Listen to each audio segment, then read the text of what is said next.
Hi guys! Welcome back po sa ating channel. As promised, Miss Ervin Ambat, no? At na-promise ko sa inyo na i-interview ko siya sa last vlog, no? And dati siyang government employee and now she works as a part-time virtual assistant dito sa bahay na lang. So, welcome Miss dito sa channel natin.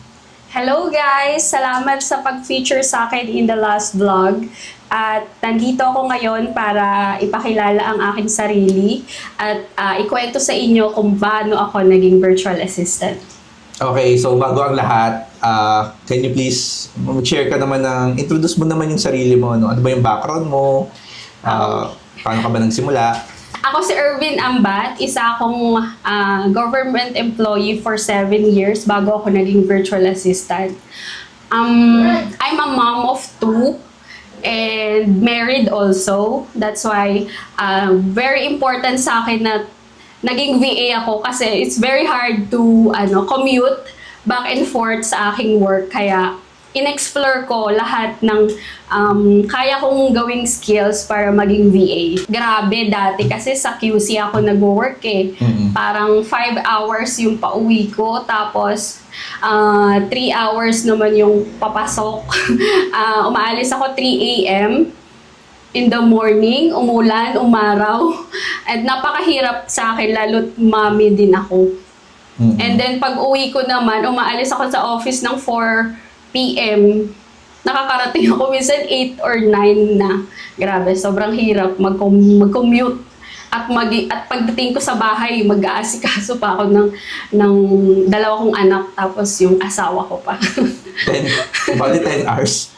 Trabaho na yun. Grabe, 10 hours. Hindi, I mean 5 hours papunta, 5 hours pabalik. Oo, grabe. Sobrang exhausting ng corporate job para sa mga mommies na katulad ko na at the same time gusto mo naman din yung role mo as a mom and also maging wife ka din.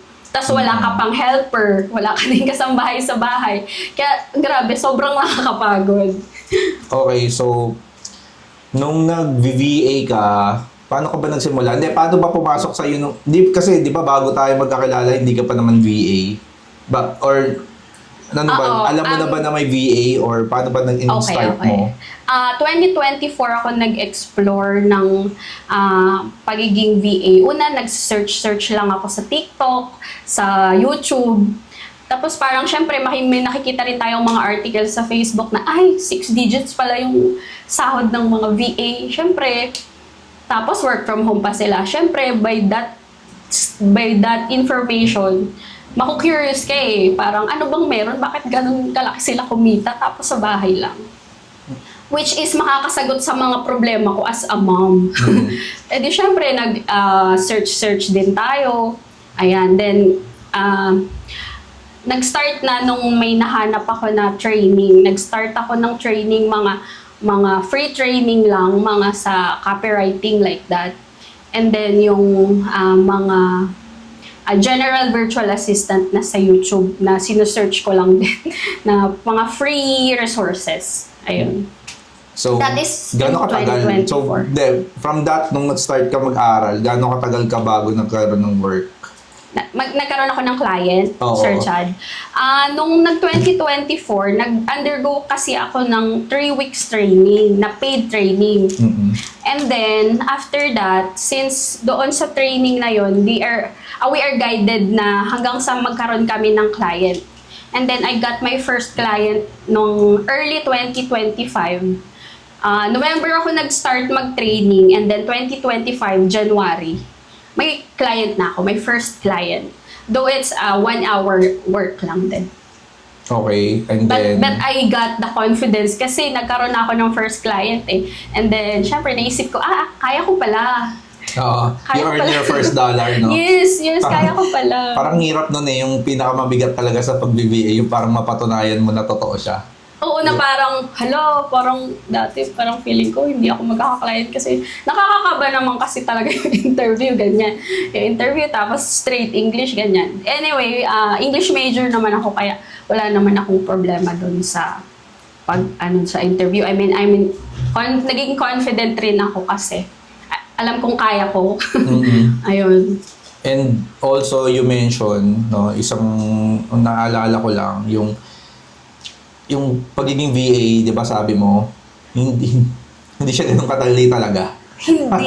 Parang Ibang-iba siya sa corporate. nung nag-research kasi ako, parang ang dali eh. Parang, ganto-ganto, research ka lang pala.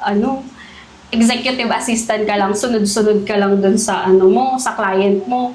Pero when you started pag nag-start ka na ng mag-aral ng mga skills, ay, sobrang dami palang aaralin. Parang sobrang dami palang tools na hindi ko alam, na may ganito palang AI, may ganito palang CRM, yung mga terms, hindi ko alam lahat yon.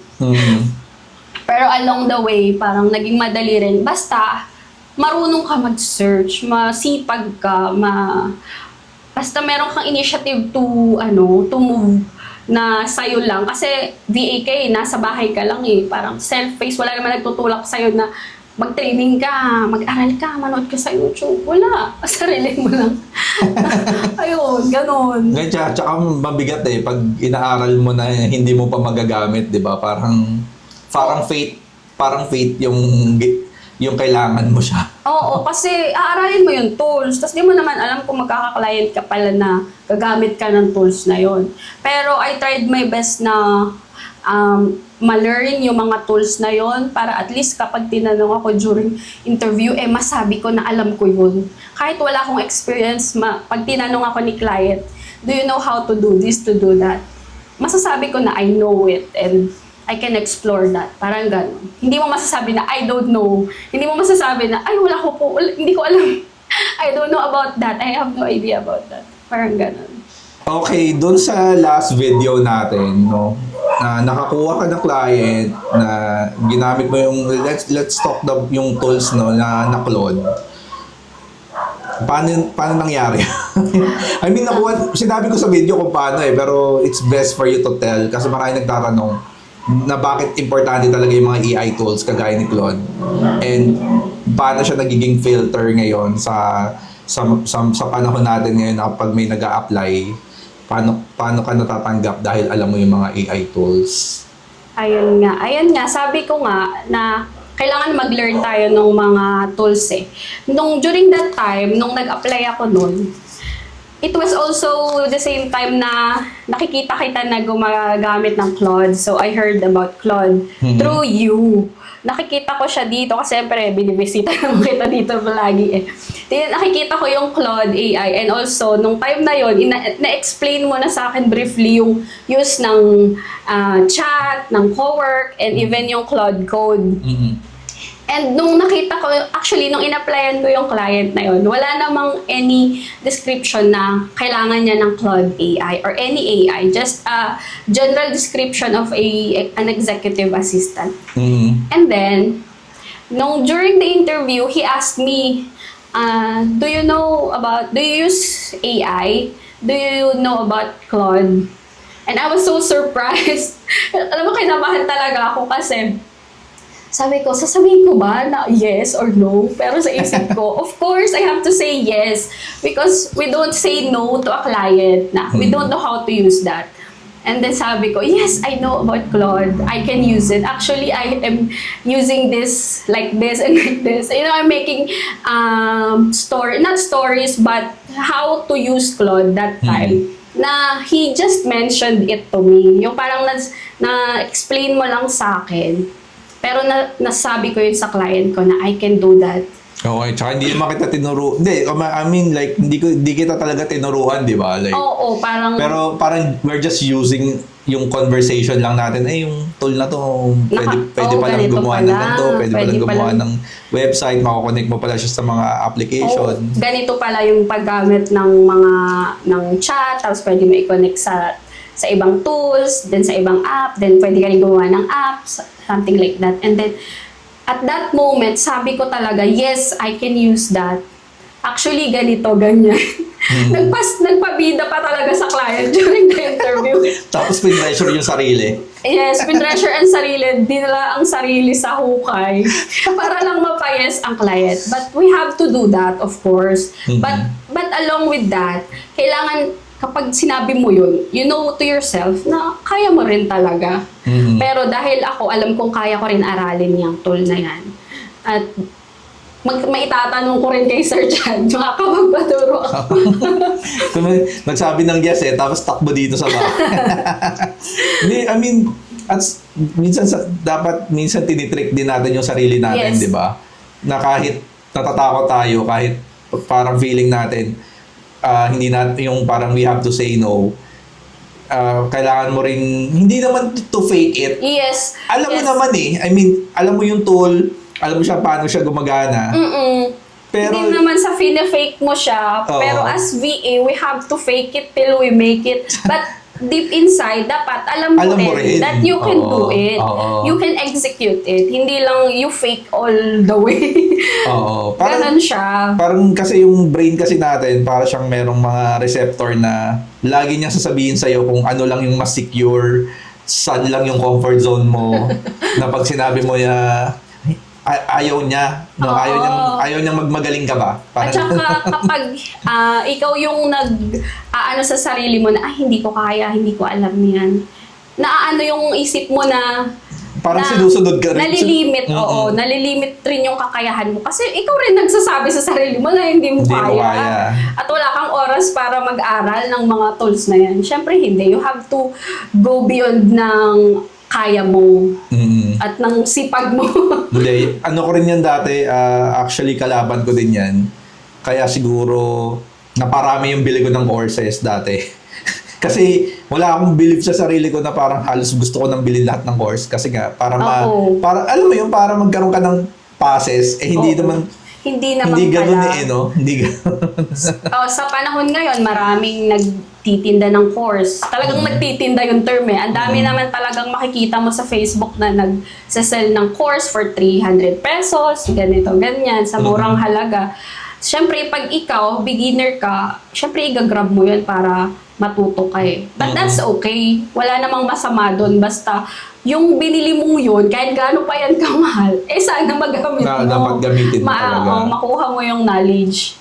Kaya, ang masasabi ko lang din, as a VA, dapat may sipag ka and determination na kayanin.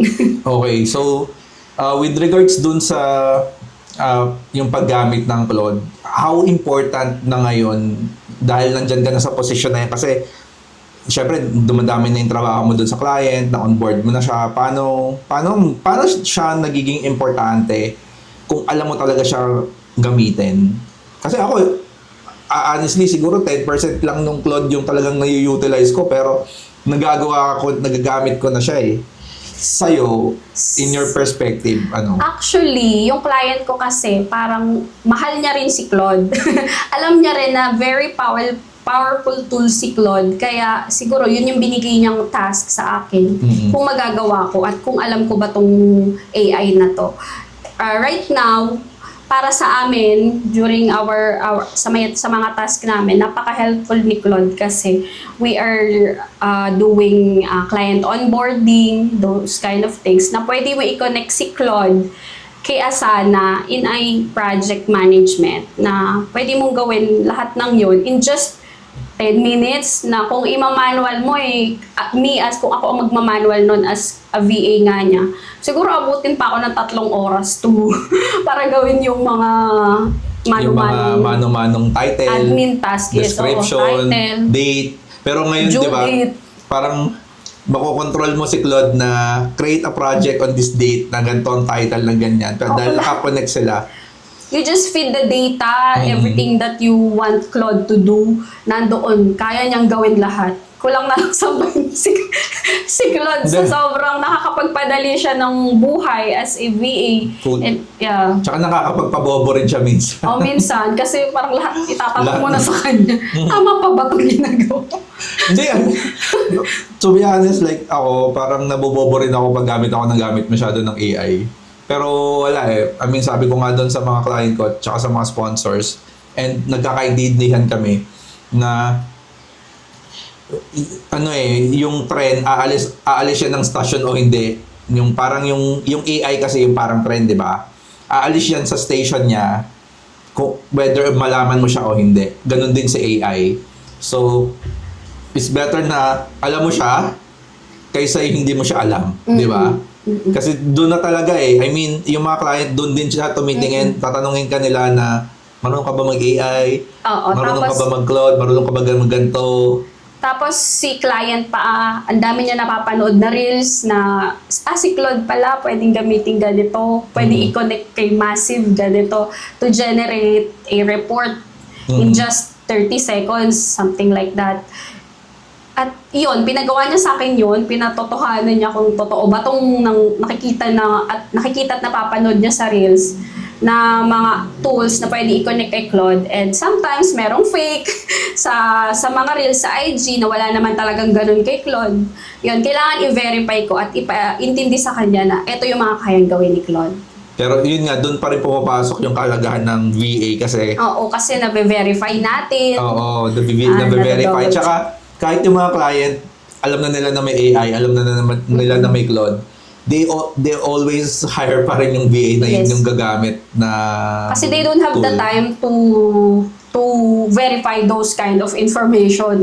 Na syempre, yun na yung role mo. Kung tulungan si client na mapadali, na malaman niya na ay, hindi pala totoo yung gano'n.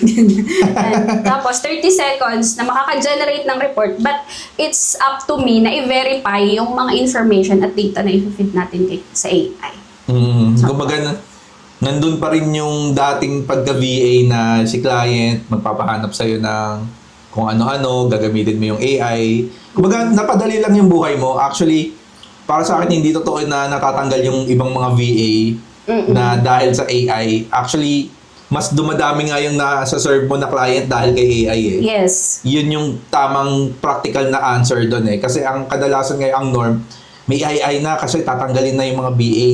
Para sa akin hindi Parang dumali pa nga yung buhay ko. Mas maraming pumapasok na client. Yes. Mas nakakapag-serve ako ng mas maraming client sa mas maikli na panahon pero parehas pa rin yung bayad. Di ba? Anong masasay mo doon? Ayun nga, sabi nga nila, AI don't replace VAs, but those who don't use AI can replace VA, something like that. Mare-replace yung mga VA na hindi nag-a-adapt to the changes. Ma-outdate ka kasi ayan na yung AI Sobrang powerful ni AI tapos hindi ka marunong. Oo. Syempre tayo, kailangan natin yung magpapadali sa buhay natin para makakuha pa tayo ng ibang clients.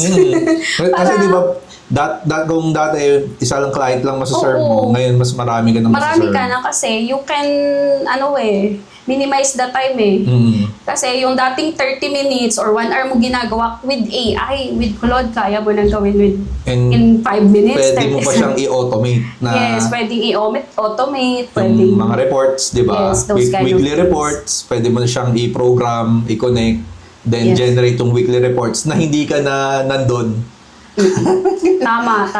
Tsaka, at the same time, mapapabilib mo rin si client. Kasi, na-make sure mo na data is correct, verified through AI. Hindi na yung parang ni-research mo, tapos feeling mo fake. Mano-mano mo i-research. Tapos, fake news pala, hindi pala accurate yung mga data. With AI, pwede mo siyang tanungin, is this verified? Is this data correct? O, Tsaka you will be confident sa Yung mga magmumukha kang binibigay. genius. Oo, parang tatalino ka din. Ano yung talaga, magmumukha ka talagang genius na parang hindi mo ma-accept na ang galing ko na pala, totoo na ba to? Parang sinabi ko to kay client, ako ba talaga yun? Kaya nga yung ano na ngayon, ang nagiging norm na talaga, yung action taker na lang talaga yung lulutang Alam mo yun, yung willingness to take action. Kasi ang data ngayon, lahat tayo, alam natin may AI, di ba? We know, 90%, kung 95% alam natin na okay na may AI, nandyan na siya. Pero 97% pa rin yung hindi nag-e-execute.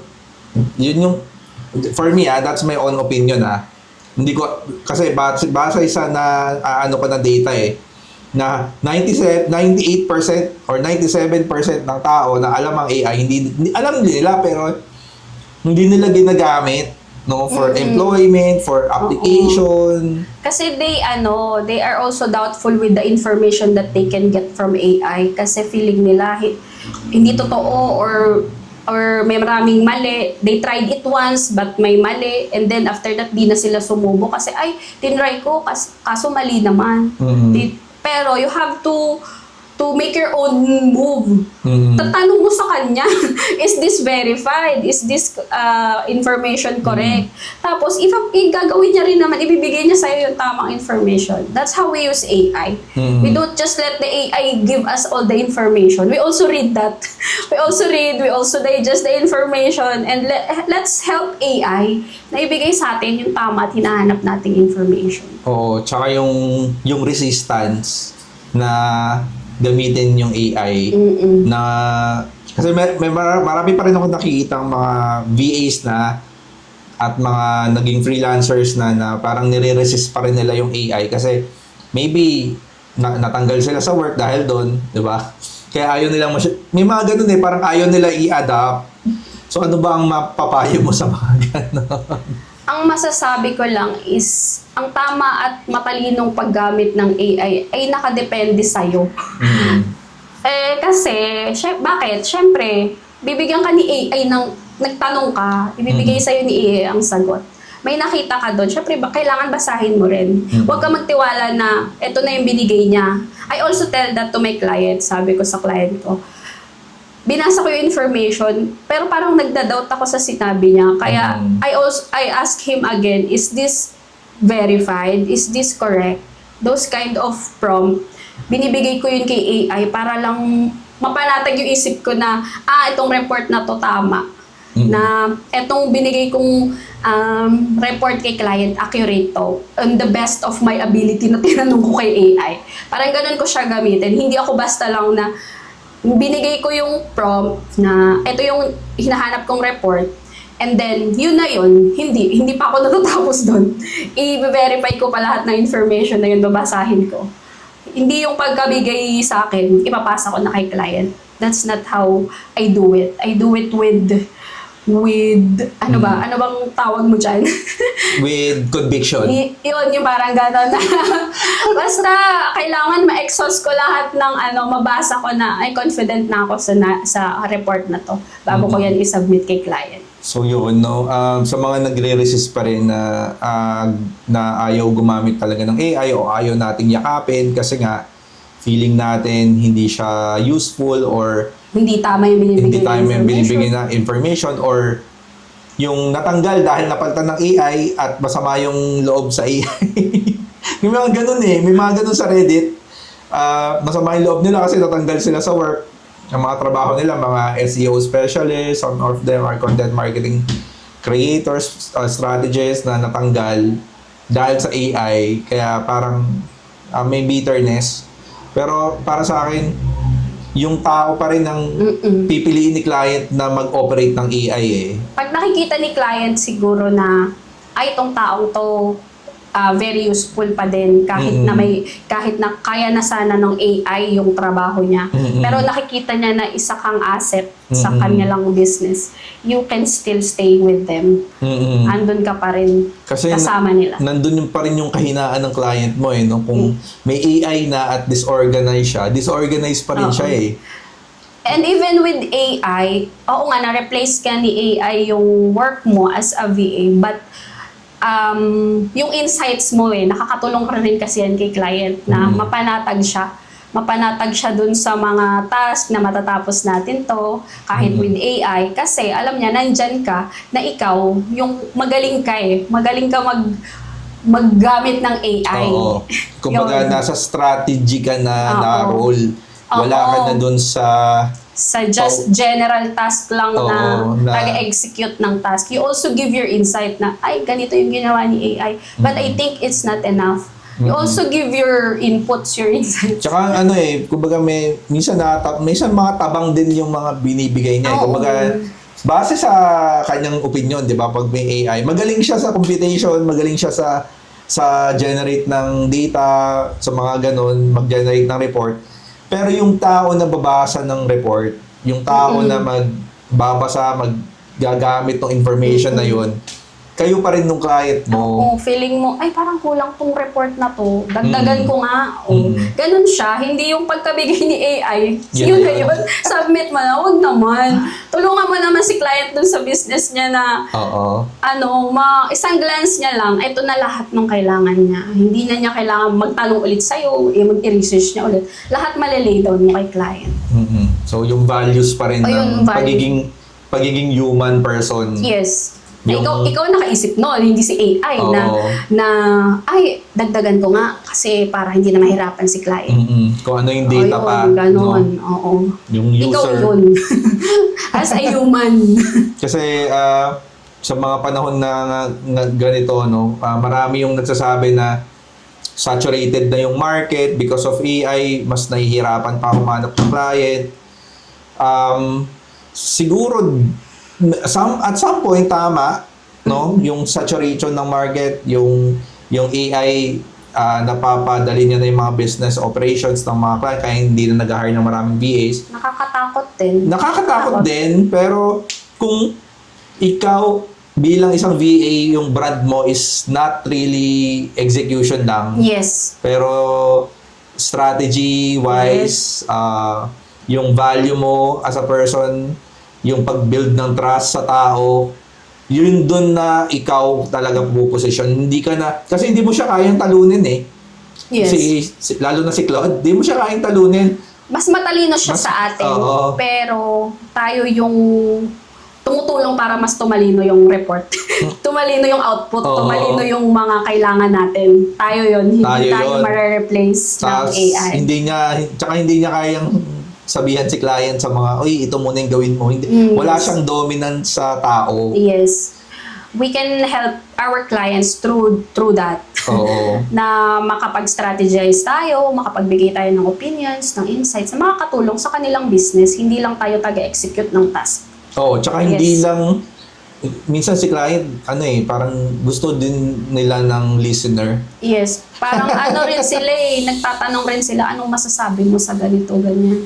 Though they are business owners. Magagaling na sila, mayayaman na yung mga yan. Mayayaman na sila, pero with AI, rin sila may takot din sila kay AI Kasi minsan hindi rin nila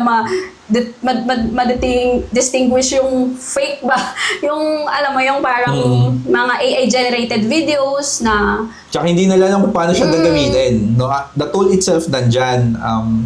Pero yun nga, for example, building a YouTube channel, di ba? Nasabi natin na pag nag-build ka ng YouTube channel, kailangan hindi AI-generated yung content. Kasi nga, you're building trust with people. No, pwede sa mga pag-design ng images, humingi ka ng tulong sa AI, pag-generate ng mga topic ideas, pero execution-wise, tao pa rin. No? Yes.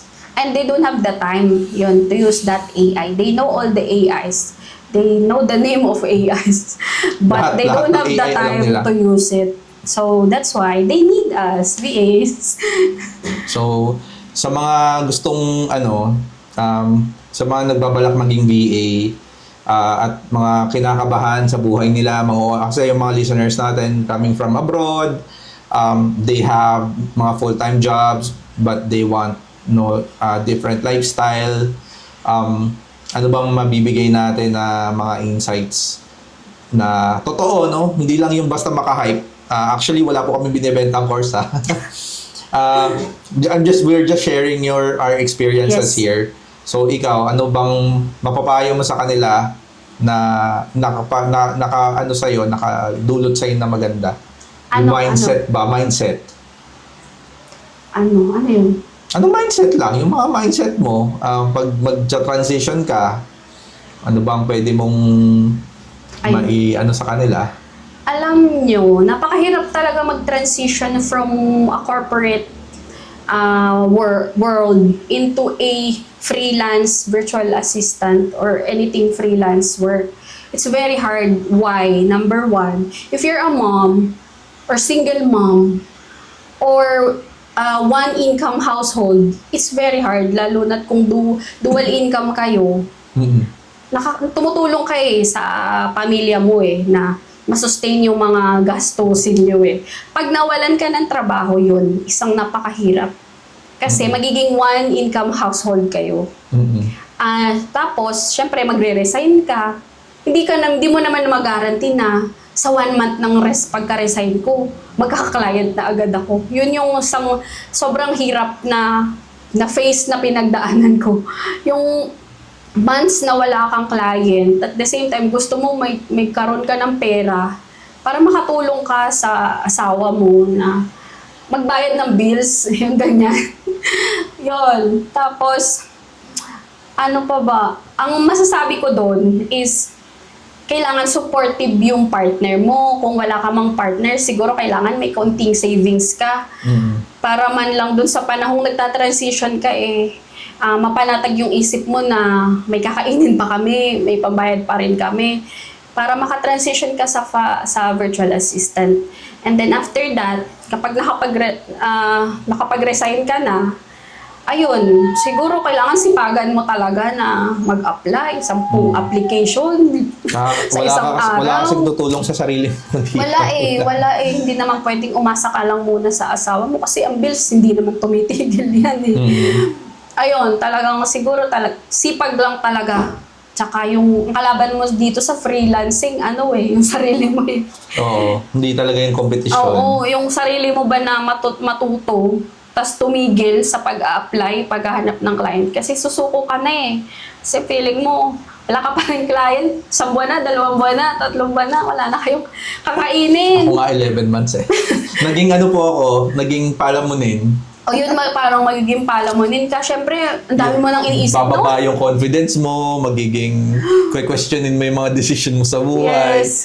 Yung nag-resign ka, dapat di pala ako nag-resign. Gusto mo na lang magbalik uli sa corpo kasi at least doon fix ang sahod eh. Oo.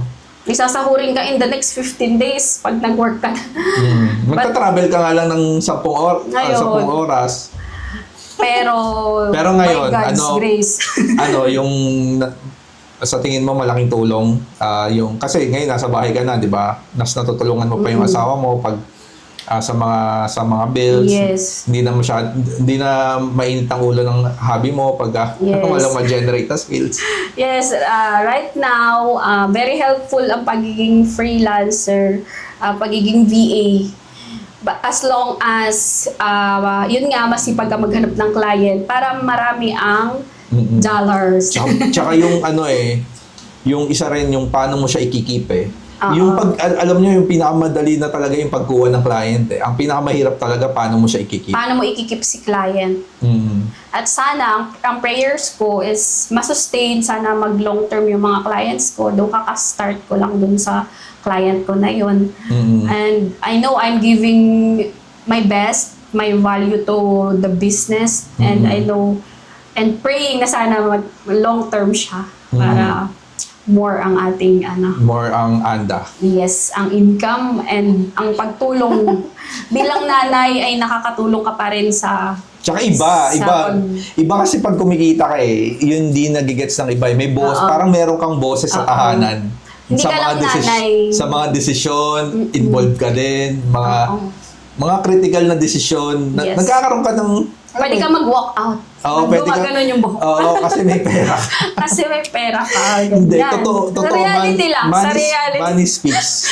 Money speaks talaga na mahalaga talaga yung meron tayong confident na meron tayong kinikita. Kasi minsan doon nang gagaling pag you be able to provide yung value nandun. Money makes the words go around di ba sabi nga doon. Nakakapagod din talaga lalo na kung katulad ko kayo na nanay, parehas pang toddler. Hahatid mo yung anak mo. Papasok sa school, maghahatid, maglalaba ka pa. May gawaing bahay ka pa. Gusto mo pa maging maganda. Gusto mo rin mag-workout, pero hindi mo magawa. Hindi, yun yung maganda guys. Dati, naalala ko yung parang gusto ko na kumita para may pambili na ako ng mga sarili kong pang skincare. Yes.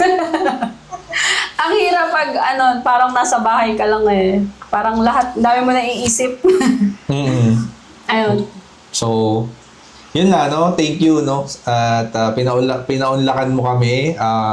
Sana marami tayong napulot dito sa ating interview. And, Yes. pag nagandahan kayo, pwede natin siyang i-invite ulit dito, no? Or sa ibang place naman, no? Kasi medyo fixed yung studio namin eh.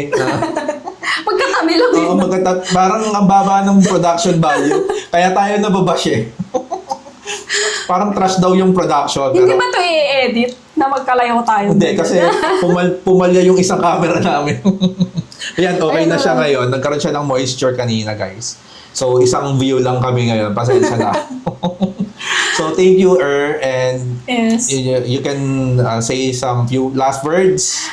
Sa mga VA at nangangarap na maging VA, though I'm also new in this field, I know that you can do it. Just have confidence and sipag-sipag lang sa pag-aaral ng mga tools tsaka ng mga